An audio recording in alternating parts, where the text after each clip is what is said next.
Anong pipiliin mo? Maging pangit na mayaman o poging mahirap? Poging mahirap. Kaya mong gamitin tsura mo dun. Oo. Sugar mommy lang, no? Oo. Kumbaga, Ilang madam, puhunan ano lang mo yun, ang no? mukha. Ilang taon lang ditiisin mo sa ganun, no? Tapos mayaman ka, no? Oo. May sugar mommy ka. Dito sabay lip bite. Sabay lip bite. Sabi mo nga ulit yung ganon. Sabi mo nga sabay lip bite. Hindi, ilang sugar mommy lang yung titiisin mo. Ilang taon lang, tapos mayaman ka na. Ang galing niya! Ang galing niya sarap. mag-lip Totoo ba?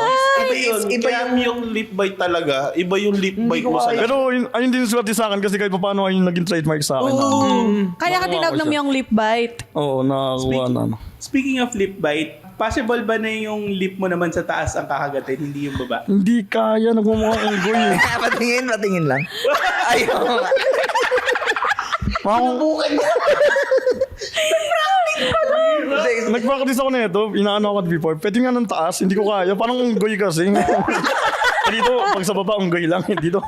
Hindi naman. Hindi, pero dito, iba talaga yung ano. Oo, iba isa pa talaga nga. yan dito. Slow mo pa yan. Uy! Uy, galing yun Hindi kasi para ang lambot. Kasi para sa base, nag-ano ako sa dati, nag-binge watch ako ng mga video mo. Same na same yung pag-lip bite niya. Yung para may sinasabi ka, biglang lip bite sa dulo. Okay. Paano ka magpaalam sa mga video mo? Ingat lagi, God bless mo. Oh. Ay, Ayun. ang galing!